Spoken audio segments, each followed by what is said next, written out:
Previously, we covered many topics. We talked about job searches, leadership during economic downturn, but really the gist of it was, what should we do in times of economic uncertainty? We're taking that and flipping it 180. We're looking at something positive. Well, this episode, we're looking at, you have a vision, you have a dream, and how can we make that be more than a dream? Taking your vision, taking your great idea and turning it into an actual business, potentially a great legacy. Where should we start? How does it look like? And what should you do? Things of that nature.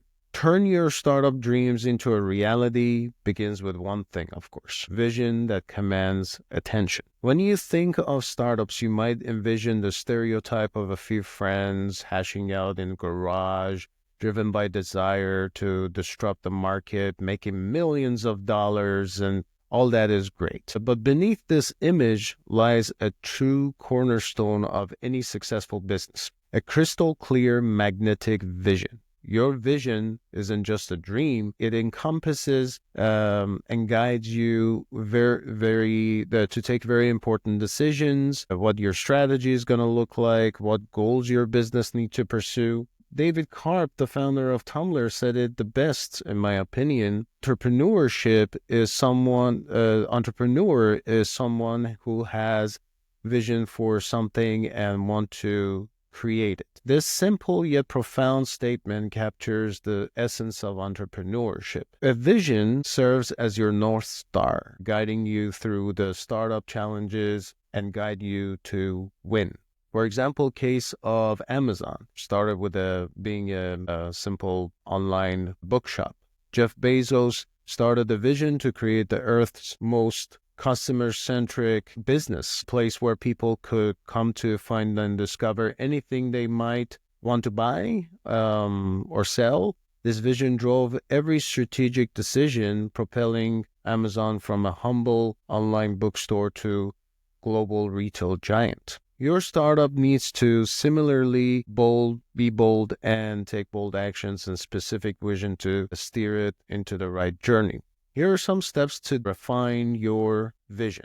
Simon Sinek famously said, start with the why. So based on that, we're going to start with the why. Identify why you're passionate about this venture, this idea. What problems are you solving and why does it matter to you and potential customers? Why should it matter to them? Why should they care about this idea? Your why will attract people, both team members and customers, especially if it's well-defined. If it's well-defined, they're going to believe in your cause, and once they believe in your cause, they're going to join your vision. Be specific and aspirational. A good vision statement is clear enough to provide guidance, but aspirational enough to motivate and inspire. It should paint a picture of a world you're trying to build and create, clarifying your motive, impact that you're aiming to have on the world, on your universe, potentially on people around you. Aligning yourself with the market. Your vision needs to resonate not only to you, but also the market realities. Use market research to tailor your vision to what customers are looking for and what they actually want, ensuring it has both passion and practicality. Communicate and iterate. Share your vision clearly and frequently with your team and stakeholders. As you receive feedback and learn more about your market, be prepared to refine your vision. This iterative process is a key to keeping your startup aligned with both internal ambitions and external opportunities. Having a well-defined vision can make the difference between a failing or succeeding business. It acts like a foundation and a blueprint where all strategies that are developed and measured are aligning with each other and forming a powerful ground for you to run on. As an entrepreneur, your first task is defining that vision. Make it bold, make it bright, make it clear, make it public. With this vision as your guide, you're not just starting a business, you're launching a potentially great legacy. Adaptability isn't just useful, it's essential for startups' success. Navigating the tumultuous waters of startup world requires more than just a great idea or a strong vision. It demands resilience and adaptability. As startups push against established norms and break into markets, they often face an array of obstacles that test their endurance and flexibility.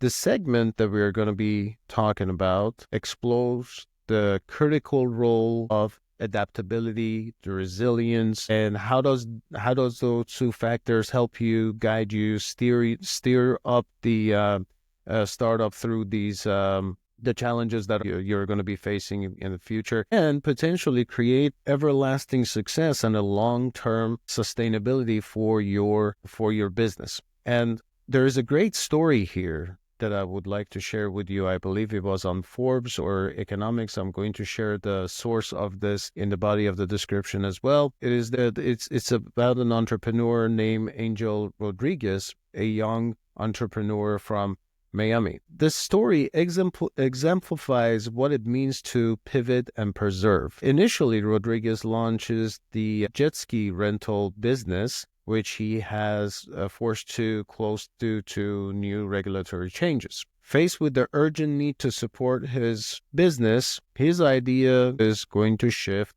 takes a pivot, and he leverages his last line of credit to get his first yacht. So he goes from jet ski business to yachting and yacht rental business. And he puts that into a peer-to-peer boat rental service called the Boat Setter. So taking that one by one, seizing new opportunities as Rodriguez does, who adapted his business model from jet skis to yachts. Entrepreneurs also need to be able to kind of read the room and be able to seize new opportunities. Sometimes those pivots are necessary, and as entrepreneurs, we have to understand that pivoting doesn't mean failure. Leveraging existing platforms, you don't have to reinvent the wheel every time that you want to do something new. You can also establish your ground on something that has already been created, tested. You don't always need to have a website. If you have a product to sell, leverage some platform that already allows you to sell without you having to spend on SEO, on everything else. Build your brand, gain new customers, and as you tested your ground, as you go to a stable place where you can afford a website and people are coming to your website, then you can establish that as well. You don't have to build websites from the beginning. Always trust in yourself, trust in your gut, trust in your vision.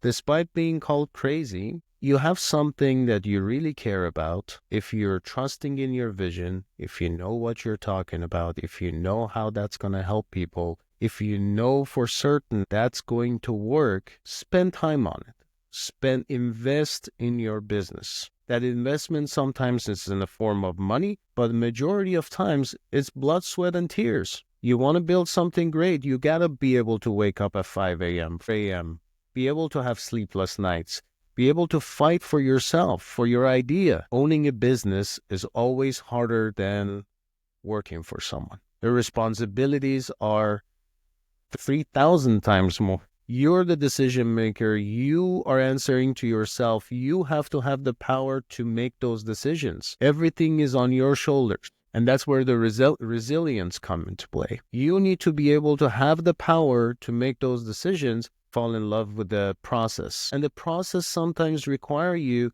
to not play a game, to not read your favorite book, to go to the beach in, one summer, take a vacation. It requires sacrifice. It requires resilience. If you believe in your vision, spend and invest in it. That investment, again, either money, time, right?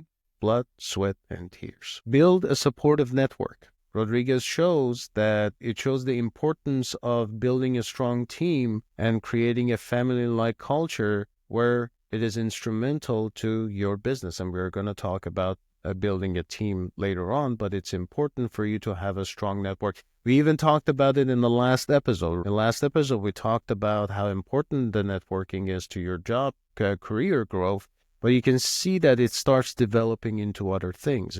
There's a lot of aspects that will require you to step away from your bubble and engage with the community and people around you. In the fast-paced world of startups, adaptability is not a luxury. It's a necessity. By fostering resilience, startups can not only survive, but also capitalize on opportunities that arise in times of change. This agility enables startups to outmaneuver larger, slower competitors, turning potential threats into avenues of growth.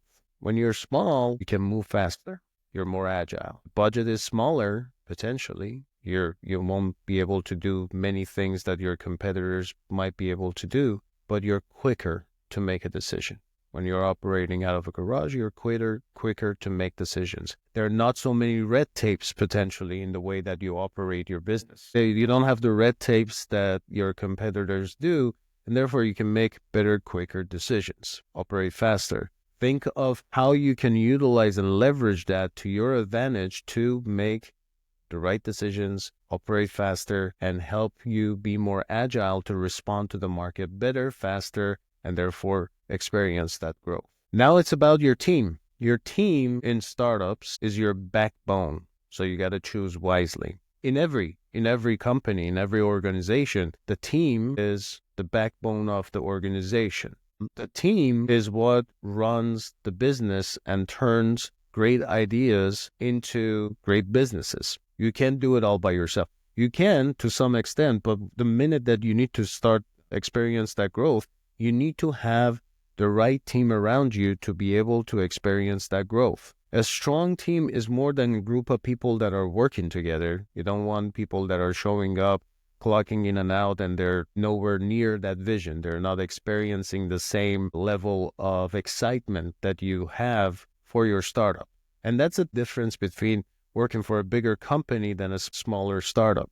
Because in a startup, you can afford to invest in people to get them to run with you towards your vision, towards your goal. Bigger companies, there is a difficulty communicating that shared vision because every team they're responsible for a small piece of the puzzle, small piece of that goal, right? So it's very difficult to get somebody that is only working for that small little component to recognize the bigger vision. But for a smaller company, normally what happens is people are invested in more job functions. There is less white noise. So you as a dreamer, as a entrepreneur, as a business owner, you have the ability to engage with each one of your team members and be able to really get them on board with that shared vision. And when that happens, you're going to have a stronger team, you're going to have excitement, and that excitement creates the why, the how we're going to get to the next phase. In startup, you do not want clock in and out. You want people that share your blood, sweat, and tears. It's not going to be the same level, but you will need that level of energy and excitement to get these guys to get the business to the next level. It's a great quote from Divine Lakula, founder of DDNS Security Operations. Success depends on employees. For me, knowing and connecting with my employees is very important. The right team amplifies strength and compensates for individual weaknesses, making the collective much more stronger than its parts. Building a team that shares your startup vision and its values is going to allow you to have a stronger foundation. Know your customers better than they know themselves. This is going to bring you that competitive edge. Dave Thomas, founder of Wendy's, captured the essence of success in entrepreneurship in a very beautiful quote. What do you need for a startup? 3 simple things. Know your product better than anyone else, know your customer, and have a burning desire to succeed. Knowing your customer is not just about understanding what they buy, but why they buy it, how do they use it, what they value most about it. Knowing that will require you to engage with them directly and regularly. If you base your ideas based on solely the assumption of you in the combusted bubble of ideas, that's not customer feedback. You need to be able to have that regular connection with your customers, ask those questions through surveys, interviews, create a feedback form. You don't want to invest in something super expensive like Qualtrics. You can use something like a Google form, ask the questions. There is a Typeform, great platform. You can use and engage with them. Ask the question, have that direct engagement, ask about their expectations, preferences, pain points, how you can make the product better, how can you make their life a little bit easier. Implement analytical tools such as, if you have a website, Google Analytics, for your customers, a CRM system. Those are going to be very important for you to keep track of that data and also talk to your customers and keep track of their behaviors, what they're buying, their essentially digital footprint within your ecosystem to help tailor your products and services a little bit better. Creating a customer persona is also very important. You can, if you're solely basing your ideas on a very broad perspective of your customers, their usual demographics, age, gender, so on and so forth, you're not going to really have an understanding of your customers, or your targeting might be off a little bit. 63-year-old male living in London, there are different 63-year-old males in London, and not necessarily that they're all engaging in the same, same life, having same preferences, even buying the same products. So be sure to have a great customer persona. Amazon's leadership principle of customer obsession underscores the company's strategic commitment to prioritizing customer satisfaction.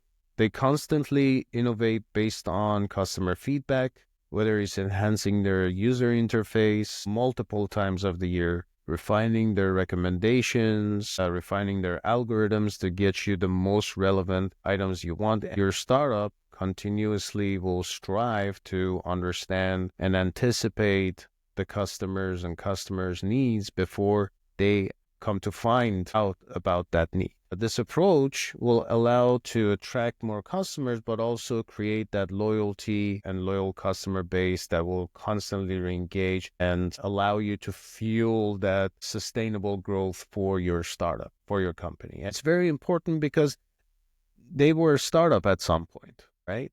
And there is a lesson to be learned there. If you're anticipating that you want to go and build a $1 million website for your company because a company like Apple does, that is not a good use of your resources. But if you're looking at overall history of Apple, you're learning, you're trying to infer a lesson that you can then implement in your business, that is a different story. And that's what we have to understand. We can say no to look at big companies, but we need to be reasonable at why we are looking at those companies and what lessons we can get from looking at. Innovation is the currency of the success in entrepreneurial world. It's not merely about introducing new products. It's about rethinking old problems and how we can hash out and find new ways to, solve those problems. CEO of Microsoft perfectly encapsulates this mindset. Industry does not respect tradition. It only respects innovation. This perspective is crucial for startups that often enter industries as underground. I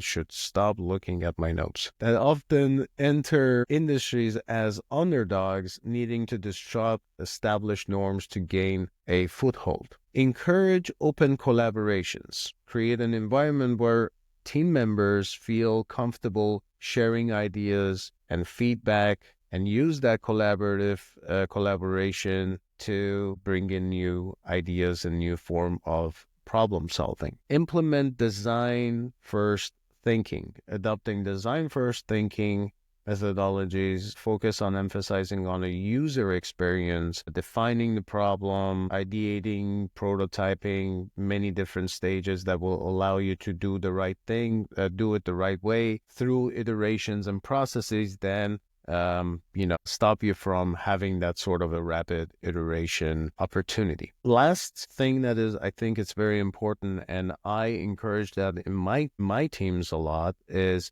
promoting risk-taking mentality. And it goes back to the culture of open collaboration, but beyond that, you need to allow the team create a safe space where not every mistake is punishable by death. It's very important to have a safe space, create that culture within your team to increase collaboration, but also bring in new ideas. You need to teach your team, people around you, within your company, allow them to take risks, especially in marketing. There is a lot of trial and error. Not every campaign that you're going to create is going to be a successful campaign. Majority of them will, but in order for you to have more, you need to be able to take risks. There are great stories out there that are, for example, the commercial that I forgot the name of the team, but the same team that they created the Got Milk commercial. They had a commercial for Super Bowl, and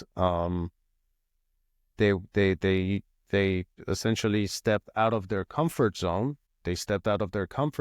And they decided to go somewhere where, because especially with Super Bowl, it's such a massive event that it either makes or breaks your career, especially marketing with those commercials. So I don't want to butcher the story, so I'm not going to go there completely, but they had to step outside of the boundaries of their comfort zone, and they created something that was very outside of the box, and it landed them a great career. So you need to encourage your team to take, and I overemphasize parentheses, line through it, underline it like 500 times, calculated risks. Within that safe space, they need to be able to take calculated risks. If they believe in something being fruitful for themselves and for your team, they're going to bring it to you. You need to be able to, of course, adjust and see if that's valuable information. Diversify your team.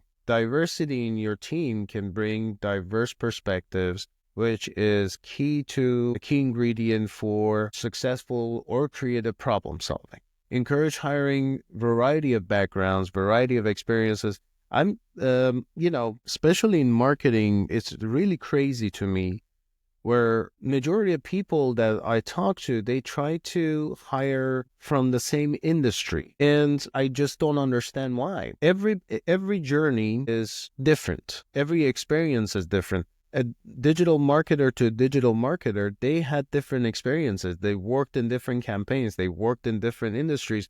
And each one of them have a specific competency that the other one doesn't carry. To me, I feel like if you're always trying to hit one industry and hiring from the same industry, you're not allowing yourself a bigger pool of candidates that will allow you to potentially hit new grounds, if that makes sense. For example, if you're in the real estate and you always want to hire from real estate, a marketer, well, that's potentially a small pool, but also you're looking at someone that does lead generation. Why would they need to have real estate background? You're going to potentially then lose an opportunity to get a person that is truly great at what they do, for example, lead generation, and you have to settle for someone that have the industry background, but they don't necessarily have the competencies that the other person carries. Along with that, it's also personality. If you have a great personality from any industry that knows how to do their job well, I think that's a great hire. My 2 cents. And engage in continuous learning. As a business owner, it is very important for you to continuously grow and learn and find new opportunities, but also encourage your team to do the same. They need to be able to follow your path, continuously learn, engage, learn the customers, learn the market, learn the industry, but also engage in learning and understanding new technology. For example, great example was Google, where they were allowing, I think it was like Thursdays or the one Thursday of the month that the team could work on something that they think it's important and an objective or a goal. And The only caveat was whatever was built was owned by Google. Sometimes it's all about making legacy. You're confining employees. They're there in your company potentially for 8 hours a day, if not more. I mean, in startup, I've seen people working 12, 16-hour days, right? Majority of their time they're spending at your company, especially in the US these days, the organization you work for is your number one house, and your actual house is your second household. You're spending a majority of your performing hours at work with your coworkers, and that is the time that they can use to create new ideas, engage new things, and you will allow for them to make that a possibility. Apple and Google continuously pushed boundaries of what's possible through all these ideas, or essentially idea generation, came to fruition. Great things that we are working today. iPhone, Google Maps, these weren't improvements. They were defined by new standards and expectations across entire industries, parentheses S or IES in this case. For startups, cultivating an environment where innovation and creativity takes fruition is very essential, because you need to build off of that, right? I was taking a look at one of my friends that is engaging in this new startup venture, and I was paying attention on his reaction to day to day. And I found a great source of interest in what he does, because here's what happens. You're engaging with him in a conversation, and he finds a nugget within that conversation to turn it into a whole new bright idea that he can implement tomorrow at the startup that he works for. It might not be a nugget of your conversation, but you can see that his mind is just constantly going, working, thinking, right? And it goes back to how great the process is. It goes back to what we talked about. Make sure your employees, especially at the startup, they are as invested as you are in your business, right? It covers all of that, because when that happens, that's the result.